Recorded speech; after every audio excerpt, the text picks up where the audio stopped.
Hello friends, मैं हूं रवीश और आज बात करते हैं क्रिकेट की सबसे पुरानी सीरीज यानी कि द एशेज की हम बात करेंगे। और आज का दिन जो है वो ऑस्ट्रेलिया एंड इंग्लैंड दोनों के इतिहास का बेहद ही खास दिन है दोस्तों। वैसे तो अगर देखा जाए तो 29 अगस्त का जो दिन है भारत में इसे नेशनल स्पोर्ट्स डे के तौर पर मनाया जाता है, लेकिन अगर इंग्लैंड और ऑस्ट्रेलिया के बारे में बात करें तो उनके लिए भी दिन बेहद खास हो जाता है, क्योंकि 1882 को 29 अगस्त का ही वो दिन था जब ऑस्ट्रेलिया ने पहली बार इंग्लैंड को इंग्लैंड में हराया था। द ओवल में टेस्ट मैच खेला गया था और वहां पे इंग्लैंड को पहली बार अपनी जमीन पर ऑस्ट्रेलिया के हाथों शिकस्त का सामना करना पड़ा था।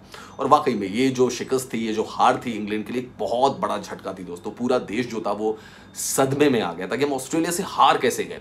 और उसके बाद अगले दिन जब स्पोर्टिंग टाइम्स पे जो हेडलाइन छपी उसमें ऑबिचुरी मतलब श्रद्धांजलि छपी थी इंग्लिश क्रिकेट की, और उसमें कहा गया था कि English cricket is down with ashes, खत्म हो गया है इंग्लैंड का जो क्रिकेट है। ऑस्ट्रेलिया से हार के बाद पूरा जो इंग्लैंड था वो सदमे में आ गया था। और उसी दौरान दोस्तों ये वाकया बताया जाता है कि जो बॉल थी उसको जलाया गया था और उसको एक मर्तबान में रखा गया था। और इंग्लैंड के जो कप्तान थे उन्होंने उस वक्त कहा था कि we will regain the Ashes, क्योंकि कहानी ये थी कि इंग्लैंड जो क्रिकेट है वो बर्बाद हो गया है, वो मर चुका है।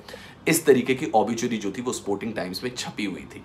और उसके बाद इंग्लैंड के कप्तान ने बोला कि हम जो है एशेस को रिगेन करेंगे। और उसके बाद क्योंकि ऑस्ट्रेलिया जाना था इंग्लैंड की टीम को, और फिर जाके उन्होंने जब वहाँ पे मैच जीता था तो माना जाता है कि एक महिला जो थी उन्होंने इंग्लैंड के जो कप्तान थे उनको जो बेल्स होती हैं जो कि विकेट के ऊपर लगती हैं, उनकी जो राख थी वो उनको भेंट की थी।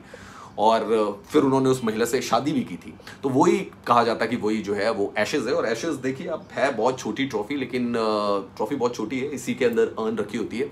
बहुत छोटी ट्रॉफी है लेकिन इतिहास के लिहाज से, क्रिकेट के लिहाज से बहुत बड़ी ट्रॉफी है। और आप कई बार आपने देखा होगा कि इंग्लैंड के जो खिलाड़ी हैं वो हमेशा ये कोशिश करते हैं कि चाहे उनसे कुछ और बड़ा टूर्नामेंट छूट जाए लेकिन एशेज नहीं छूटनी चाहिए। और एशेज के अलग से रिकॉर्ड्स भी रखे जाते हैं कि एशेज में किसकी क्या परफॉर्मेंस है, इसका भी अलग से रिकॉर्ड रखा जाता है। तो आज ही का वो दिन था दोस्तों, 29 अगस्त 1882, जहां से टर्म इवॉल्व हुई द एशेज, जो कि ऑस्ट्रेलिया और इंग्लैंड के बीच जो सीरीज खेली जाती है, test match series, 5 test matches की जो सीरीज होती है उसको कहा जाता है द एशेज।